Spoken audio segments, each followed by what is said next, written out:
am recording this log to document the operational status of the shelter and the degradation of the external environment. It is difficult to track time in the conventional sense because the sun has not risen above the horizon in weeks, but my mechanical chronometer indicates it is early morning. The bunker smells primarily of old diesel exhaust and damp concrete, a scent that has permeated every layer of clothing I own. I am currently sitting in front of the primary communications desk, rubbing my hands together to generate friction before I attempt to calibrate the receiver. The ambient temperature inside the living quarters is hovering around 12 degrees Celsius, which is manageable. But if I stop moving for too long, the cold begins to creep into the joints of my fingers. The insulation panels on the walls are holding, but the earth around the shelter is freezing deeper every day, sucking the heat out of this concrete box like a parasite. I have to keep the internal heating low to conserve fuel, maintaining just enough warmth to keep the water supply from freezing and my blood flowing. The heartbeat of my survival is the rhythmic thumping of the Lister-Petter generator located in the adjacent soundproofed room.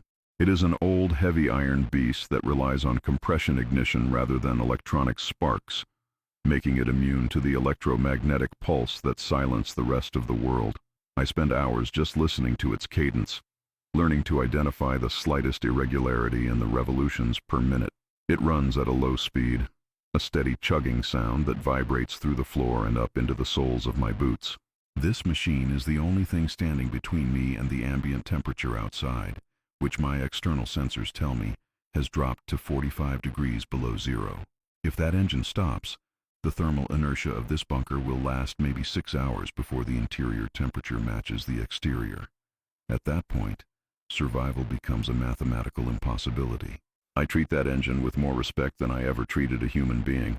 I wipe its oil leaks, I filter its fluids, and I listen to its complaints.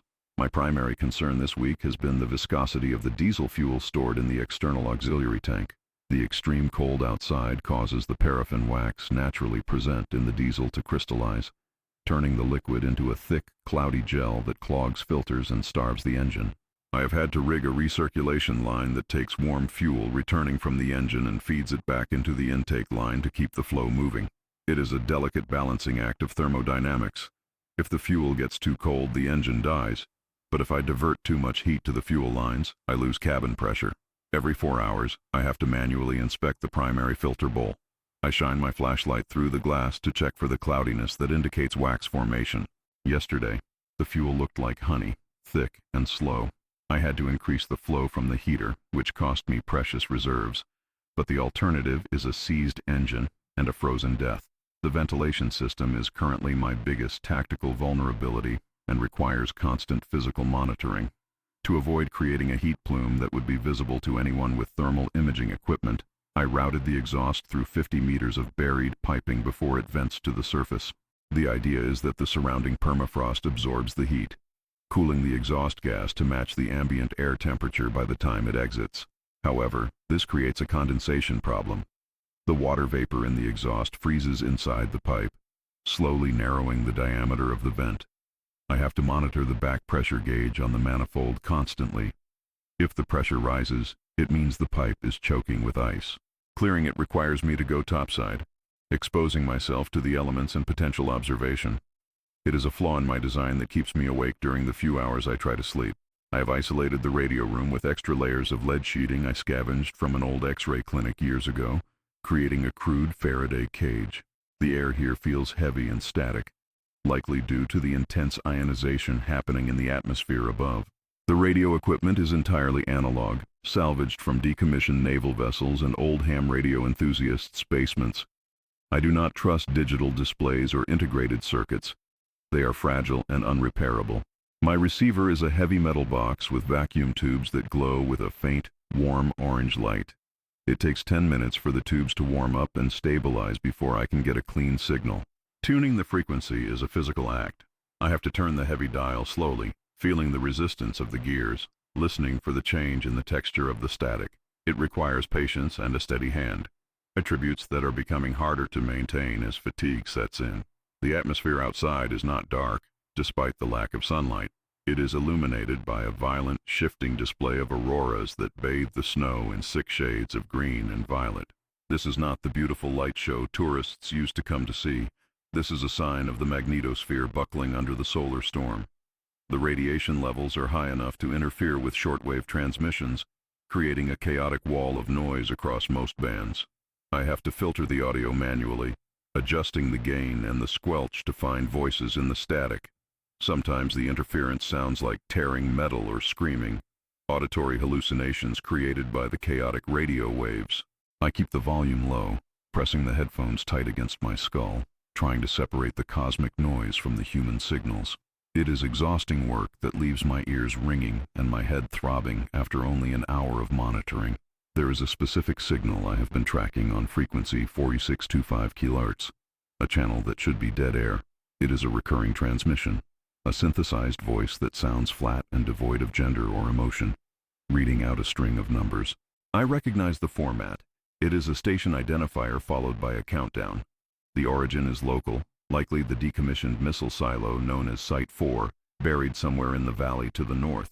The signal strength suggests it is running on backup power, likely an automated system that triggered when the main grid collapsed. The count is descending. Based on the intervals, I estimate we have less than 3 days before it reaches zero. I do not know what happens at zero, but military protocols suggest an automated scorched earth detonation to prevent the facility from falling into enemy hands. I cannot stop it. I can only listen and count the hours. I have detected other signals on the citizen band frequencies, closer and more desperate than the automated voice. There is a group of survivors roughly 10 kilometers to the east. Their transmissions clear enough that I can hear the wind in their microphones. They are pleading for fuel and medical supplies. I recognize the panic in their voices. It is the sound of people who have realized that help is not coming. I sit here in the warmth of my bunker, my hand hovering over the transmit switch, but I never flip it. If I broadcast, they will triangulate my position. If they come here, they will bring their desperation and their lack of discipline. My supplies are calculated for one person for 18 months. If I share, we all starve or freeze in 3. It is a ruthless logic, but survival is a game of subtraction. I record their pleas in the logbook and leave the radio on receive only. Security is a constant paranoia that gnaws at the edges of my concentration. The entrance to this shelter is hidden beneath a natural rock overhang and covered with a heavy tarp painted to match the snow and rock. I have set up a perimeter of tripwires connected to simple mechanical noisemakers, cans filled with bolts and suspended on tension lines. I avoid electronic sensors because batteries fail in this cold and electronics can be detected. Every morning I check the tension on the lines from inside the airlock using a pulley system. The wind often triggers false alarms, the wires vibrating against the ice crust. Each time I hear a rattle, my heart hammers against my ribs, and I grab the bolt-action rifle I keep by the door. I have to remind myself to breathe, to listen for the difference between the chaotic rattle of the wind and the deliberate snap of a tripped line. Food preparation has become a mechanical task devoid of pleasure. I rely on a stockpile of military-grade ready-to-eat meals and dehydrated supplies that I stored years ago. The cold affects the chemistry of the food packs. The heating elements take twice as long to activate, and the food often cools before I can finish eating it. Today I ate a packet of rehydrated beef stew that tasted like wet cardboard and salt. I eat for calories, not flavor. I carefully collect every scrap of trash and seal it in heavy-duty bags to prevent the smell from escaping the bunker. Smells attract predators, both animal and human. Even inside the shelter, I am obsessive about odor control. I wipe down surfaces with a bleach solution to kill the smell of food and sweat. In the wilderness, smelling like a human is a death sentence.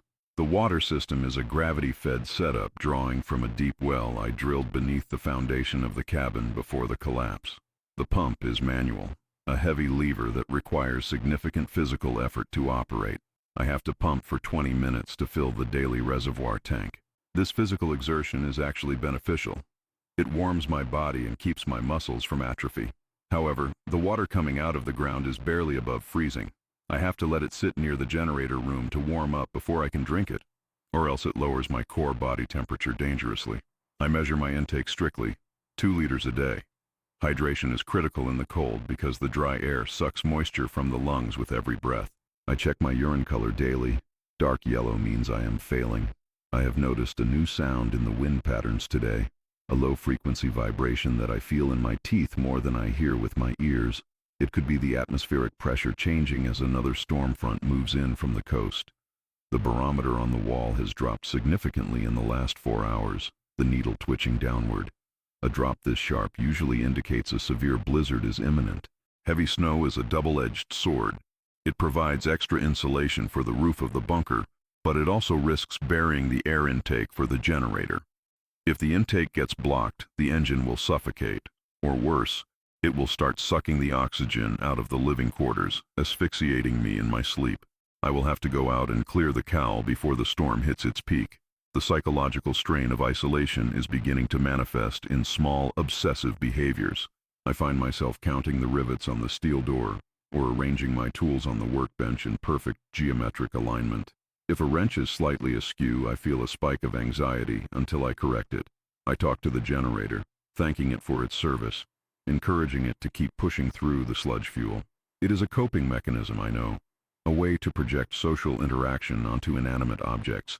I also keep a journal of technical schematics, drawing diagrams of engines and circuits I know by heart, just to keep my mind sharp and focused on logic rather than fear. The mind is a machine, and like the generator, it requires maintenance and a steady load to function properly. I spent the last hour inspecting the seals on the inner blast door.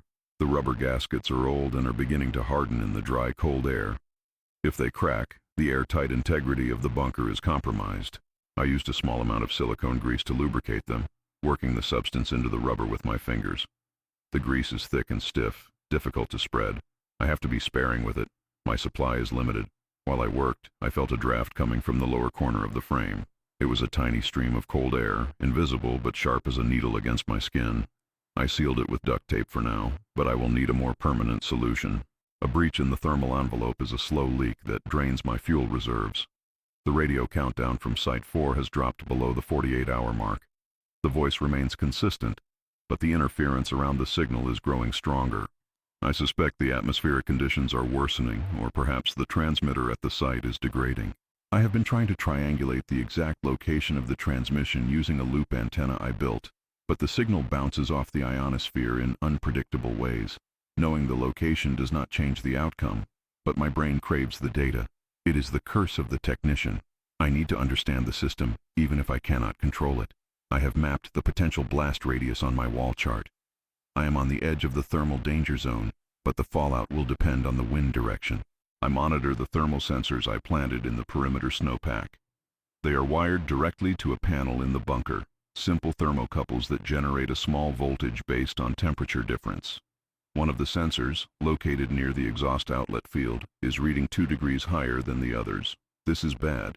It means heat is leaking through the ground faster than it can dissipate. If a scout with thermal optics looks at that patch of snow, they will see a faint glow, a beacon indicating a heat source underneath. I may need to go out and pile more snow on top of the area to increase the insulation depth. It is a risk to leave the bunker, but being discovered is a certainty of death. My physical condition is deteriorating slowly. I have lost weight, likely due to the strict rationing and the high-calorie burn of keeping warm. My hands are constantly dry and cracked, the skin splitting at the knuckles. I apply antiseptic ointment to prevent infection, as my immune system is likely suppressed by the stress and lack of fresh nutrients. I have a persistent cough, a dry hack that comes from breathing the recycled, desiccated air. I check my extremities for frostbite every time I change socks or gloves. The fear of the dead feeling, that numbness that signals tissue death, is ingrained in me from the accident years ago. I rub my feet vigorously every night to ensure circulation is active. I am preparing my gear for a surface excursion to check the intake and the exhaust field. The process of dressing for the outside is a logistical operation in itself. I start with a moisture-wicking synthetic base layer, then add a wool mid-layer for insulation, and finally a heavy, wind-proof parka and bib overalls. I have to ensure there are no gaps where the wind can penetrate. I tape my cuffs shut. I wear a balaclava and heavy goggles. The most critical part is managing sweat. If I sweat while dressing, that moisture will freeze the moment I step outside, turning my clothes into an icy shroud. I move slowly, deliberately, keeping my heart rate low to stay dry. Weapons check. I carry a suppressed .22 caliber rifle for small game and silent defense, but for the excursion I am taking the 12-gauge shotgun. In the close quarters of a blizzard or a trench, precision is impossible. The shotgun is mechanical and reliable, pump action with loose tolerances that handle grit and ice better than tight semi-automatics. I use a dry lubricant on the moving parts because oil freezes into a gum at these temperatures. The shells are old, paper-hulled, kept in a sealed box to keep them dry. I load 5 shells into the tube, the metallic sound of the loading gate loud in the silence of the bunker. It is a heavy weight in my hands, a tool for a job I hope I do not have to do. The airlock cycle is a shock to the system. I step into the small concrete vestibule and close the inner door. I can feel the temperature drop immediately as the heat from the main room is cut off. I turn the wheel on the outer hatch. The metal is so cold it burns through my gloves. As I crack the seal, the sound of the wind hits me first. A high-pitched shriek that drowns out my own breathing. Then the pressure change pops my ears. I push the heavy steel door outward against the wind's resistance. The air that rushes in is not just cold, it is solid, a physical wall that punches the air out of my lungs. I pull my goggles down and step out into the void. Outside, the world is a monochromatic nightmare. The wind whips ice crystals horizontally, creating a whiteout condition where visibility is less than 2 meters. I am tethered to the bunker by a safety line clipped to my belt. Without it, I could walk 5 steps, lose my orientation, and freeze to death within meters of safety. I move by feel, following the guide rope I installed previously. The snow under my boots is hard as concrete, squeaking with a high-pitched pitch as the crystals fracture under my weight. I keep my head down, protecting my face from the wind shear. My breath freezes instantly on my balaclava, forming an ice crust around my mouth. I reach the generator air intake cowl. It is a mushroom-shaped metal vent sticking out of a snowdrift. As I feared, the windward side is caked in hard rime ice, blocking about 60% of the airflow. I use a small pry bar to chip away the ice. It is tedious work. The ice is bonded to the metal on a molecular level. I have to be careful not to puncture the sheet metal. Every strike sends a vibration up my arm. I clear the vents and check the screen for debris. The engine needs to breathe. If it struggles for air, it burns rich, wasting fuel and fouling the injectors with soot. I clear the area around the cowl to prevent drift buildup, movement in the periphery. My instinct screams danger. I freeze, crouching low against the snowbank. I scan the darkness through my goggles. The aurora is flaring overhead, casting shifting, deceptive shadows that look like moving figures. I wait, listening. The wind makes it impossible to hear footsteps. I am looking for patterns that do not fit the chaos of nature. Straight lines, rhythmic motion, the artificial glow of a chemical light or a screen. After 2 minutes of motionless observation, I conclude it was a trick of the light. But the adrenaline has dumped into my system, and now I am shaking, which is dangerous because it wastes energy. I force myself to move toward the exhaust field. The exhaust field is a patch of snow about 50 meters from the bunker. I crawl the last 10 meters to keep a low profile. I reach the spot where the sensor indicated a heat leak. I take off one glove for a second, a dangerous move, to feel the snow. It is soft, slushy.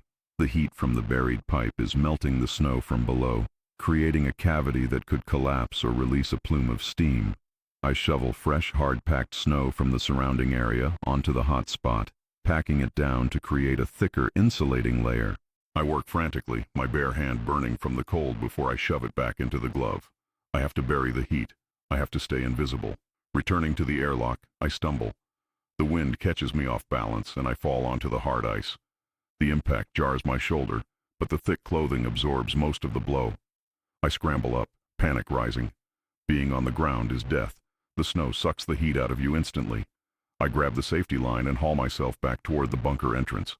The return trip always feels longer. My goggles are frosting over on the inside from my own sweat and breath.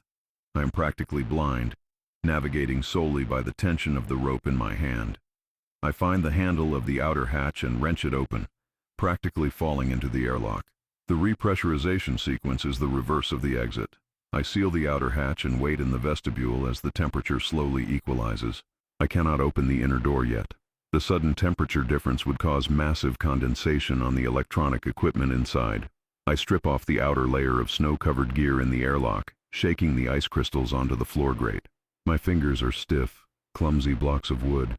I struggle with the zippers. Once I am down to my mid-layer, I open the inner door. The warmth of the bunker hits me, carrying the smell of diesel and stale coffee. It is the most beautiful smell in the world. Back inside, I immediately check the generator status. The engine temperature is stable, and the exhaust back pressure has normalized. The mission was successful, but the cost was high. I am exhausted, my body trembling as the adrenaline fades. I drink a cup of warm water and sit by the heater, letting the warmth soak back into my bones. I check my toes and fingers. They are red and painful as the blood returns to the capillaries, the screaming barflies, as climbers call it. The pain is good. It means the nerves are alive. If there was no pain, I would be cutting off toes. I return to the radio desk.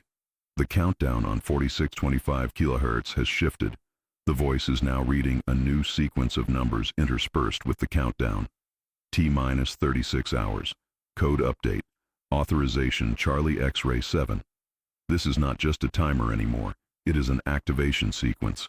The silo is waking up. The realization sits heavy in my stomach. The scorched earth protocol isn't just about destroying the base. It's about denying the entire region. The payload could be chemical, biological, or nuclear. I am well within the denial zone. I have made a decision regarding the fuel. I cannot sustain the current consumption rate if I want to keep the generator running through the potential fallout period. I need to extend the runtime.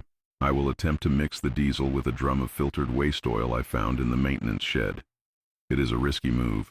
The waste oil is dirty and has a different combustion point. If it clogs the injectors, I will have to strip the engine down to clean them, which means shutting off the power and heat for hours. I will test a small batch first.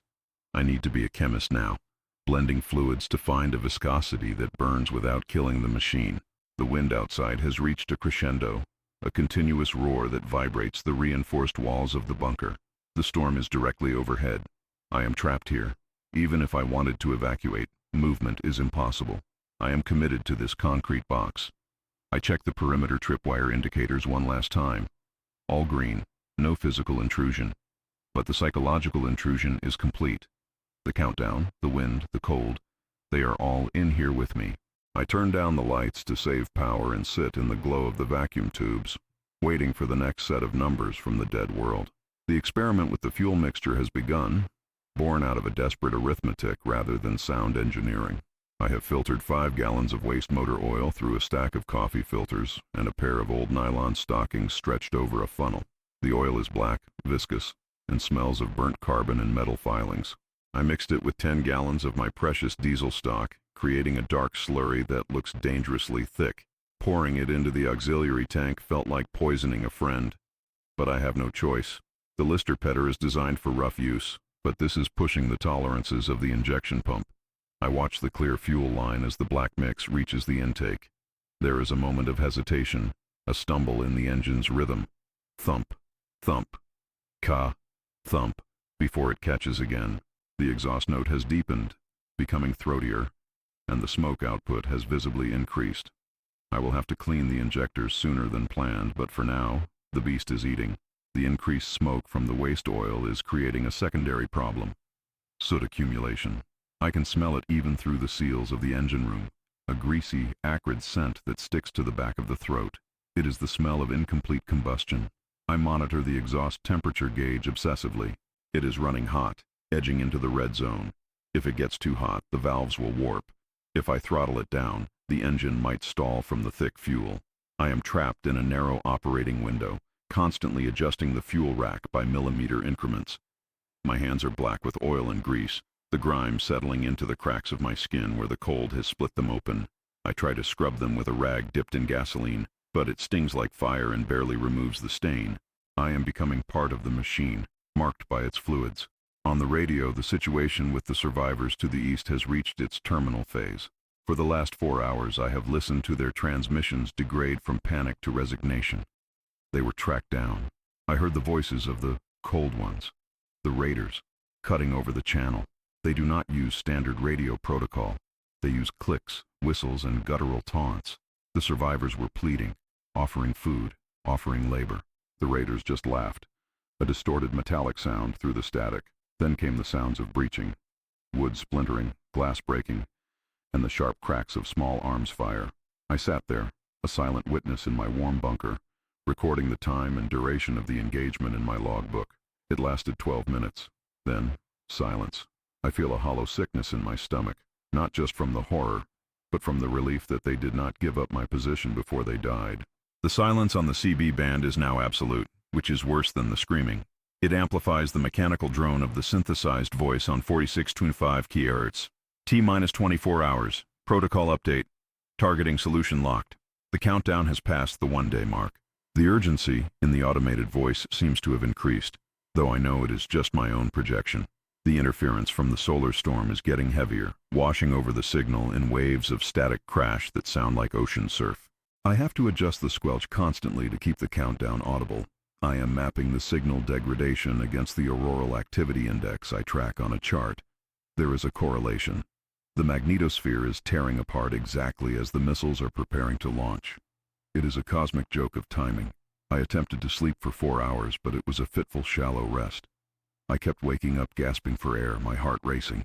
At first, I attributed it to the stress and the caffeine tablets I have been taking to stay alert. I had dreams of the ice closing over my head, of swimming in black oil. When I woke up the final time, I had a splitting headache, a throbbing pressure behind my eyes that pulsed in time with my heartbeat. My vision was slightly blurred at the edges. I sat up and felt a wave of nausea roll over me. I stumbled to the kitchenette to get water, and my legs felt heavy, uncoordinated. I dropped the metal cup. It clanged loudly on the floor, the sound piercing my skull like a spike. That was when I looked at the chemical badge hanging on the wall near the engine room door. The badge, meant to detect carbon monoxide, had turned from a dull yellow to a solid, matte black. Panic, cold and sharp, cut through the fog in my brain. The exhaust system has failed again. The heavy soot from the waste oil mixture must have clogged the buried pipes faster than I anticipated, or the storm outside has dumped enough snow to completely seal the diffusion field, forcing the gas back down the line and into the bunker. I am being poisoned. The insidious thing about CO is that it puts you to sleep before it kills you. If I had slept another hour, I would never have woken up. I am drowning in dry air. I immediately grabbed the emergency respirator mask from the hook, fumbling with the straps with clumsy hypoxic fingers. I pulled the mask tight, hearing the hiss of the seal. The filtered air tasted rubbery and stale, but it was oxygen. I stumbled to the ventilation control panel and killed the intake fans to stop drawing in more contaminated air, though the damage was already done. The concentration in the room must be nearing lethal levels. I have to flush the bunker, but opening the main door will dump all my heat and freeze the pipes. I have no choice. I cracked the inner blast door just an inch, then the outer hatch. The wind screamed through the gap, a freezing vortex that instantly began to scavenge the warmth I had hoarded for weeks. I watched the thermometer on the wall plummet. I huddled in my parka, shaking violently from the combination of cold shock and poisoning, waiting for the badge to lighten. After 20 minutes of flushing, the temperature in the living quarters had dropped to -10 degrees. The water in the dog bowl had frozen solid. I sealed the doors again, my teeth chattering so hard I bit my tongue. I cannot stay inside. The exhaust blockage is total. The engine is starting to choke, the RPMs dropping as it struggles to push gas out of the clogged pipe. If the engine dies, I have no heat to recover from this flush. I have to go back out. And this time, it is not just a maintenance check. It is a rescue mission for the machine that keeps me alive.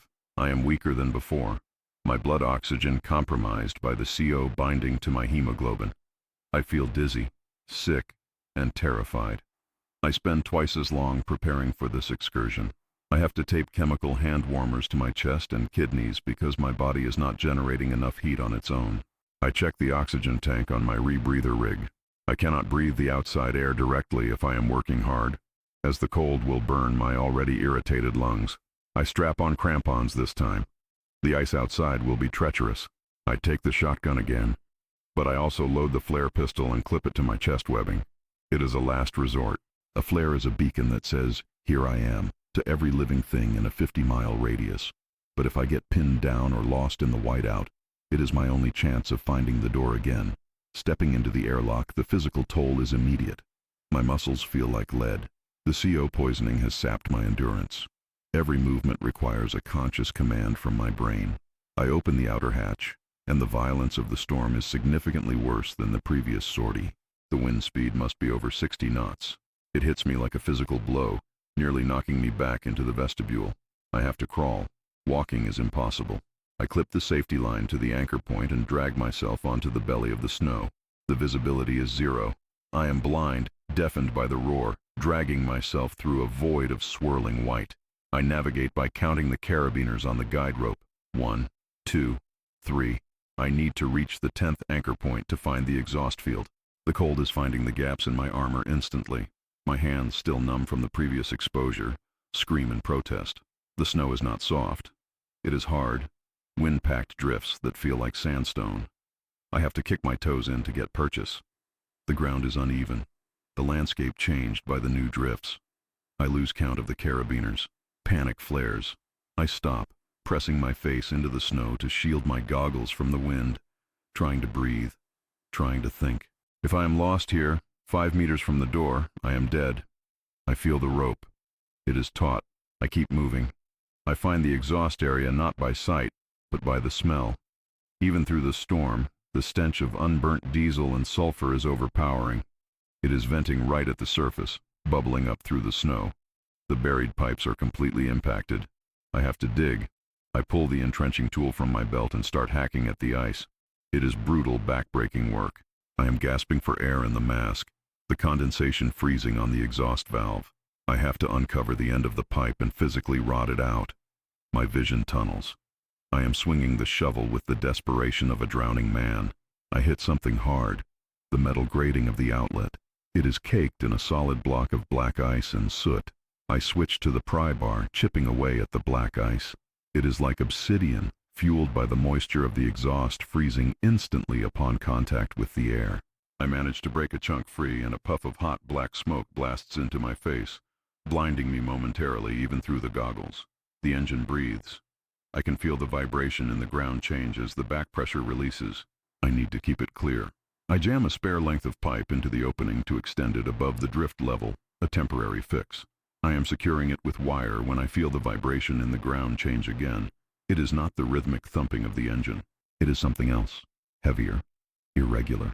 I freeze, my hand gripping the pry bar. The wind howls, but under the wind there is a low, guttural chuffing sound. I turn my head slowly, scanning the whiteout. My thermal optics are useless in this swirling snow. The cold air scatters the readings.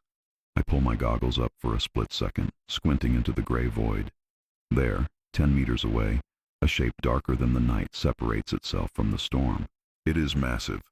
A mountain of wet, yellow-white fur moving with terrifying silence. A polar bear. It has been driven inland by the starving ice, attracted by the heat of the exhaust and the smell of the waste oil. The bear lifts its head, sniffing the air. It smells the diesel, but it also smells the meat beneath the layers of Gore-Tex and wool. I am downwind, but the exhaust plume is confusing it. It sways its head, trying to lock onto my position. It is gaunt, its ribs visible even through the thick fur, a desperate, starving apex predator. This is not a curiosity encounter. This is a predation event. My shotgun is slung over my back, buried under the straps of the rebreather. I cannot reach it fast enough. The bear takes a step forward, the massive paws crunching through the ice crust that supports my weight. It sees me. I scramble backward, abandoning the shovel. The sudden movement triggers the animal's chase instinct. It lunges. The speed is impossible for something that size. I fumble for the flare gun on my chest. It is my only immediate weapon. My gloves are too thick. I cannot feel the trigger guard. I rip the mitten off with my teeth, exposing my bare hand to the 50 below gale. The skin freezes instantly, burning like acid. I grip the flare gun. The bear is 5 meters away, a wall of muscle and teeth closing the gap. I do not aim. I just point the barrel at the center of the mass and squeeze. The recoil of the flare gun is negligible, but the effect is blinding. The magnesium round strikes the bear in the shoulder, not penetrating, but sticking in the thick fur and igniting with a brilliant, sizzling red light. The creature roars, a sound that vibrates in my chest cavity, and rears back, pawing at the burning fire on its coat. The red light illuminates the snow for hundreds of yards, casting long, dancing shadows. I am bathed in the crimson glow, exposed. The heat of the flare hisses against the snow. The bear is distracted, thrashing in pain and confusion, but it is not dead. It is angry. And now, I am lit up like a target for anyone, or anything, else watching the darkness. I use the distraction to scramble to my feet, ignoring the screaming pain in my exposed hand. I grab the safety line and haul myself hand over hand back toward the bunker. I do not look back. I can hear the bear roaring behind me, a sound of pure primal rage mixed with the hissing of the flare. I stumble, falling to my knees, getting up again. The airlock seems miles away. I reach the handle, wrench it open, and fall inside, collapsing onto the metal floor. I kick the door shut and spin the locking wheel just as a heavy thud shakes the steel. The bear has followed the heat. It is slamming itself against the door. I lie on the floor of the airlock, gasping, my chest heaving. My bare hand is white, waxy, and hard, severe frostbite. I cannot feel my fingers.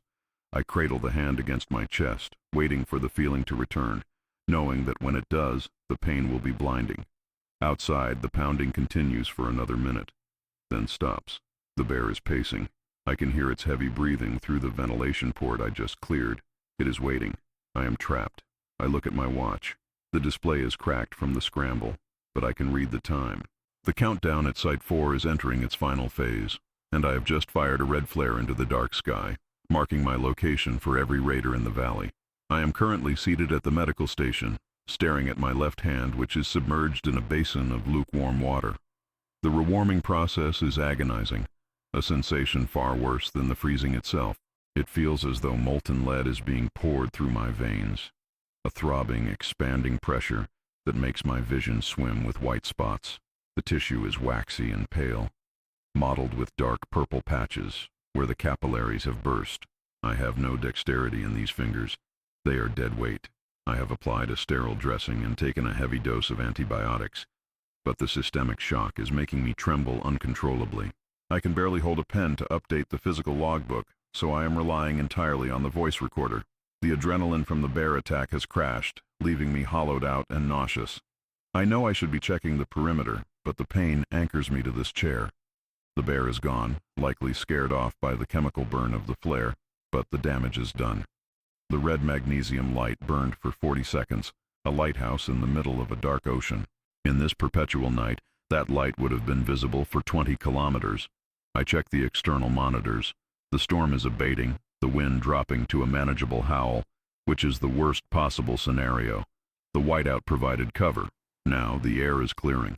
I can see the tracks I left, a trench of disturbed snow leading directly to my airlock. And I can see other tracks on the grainy black and white monitor. Long parallel lines cutting through the fresh drifts. Sled runners. The cold ones are not just watching.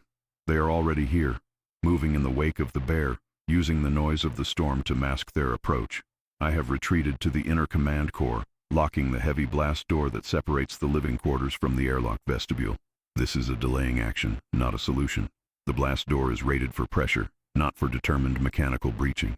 I can hear them in the vestibule now. They are not screaming or shouting like the movies. They are professionals.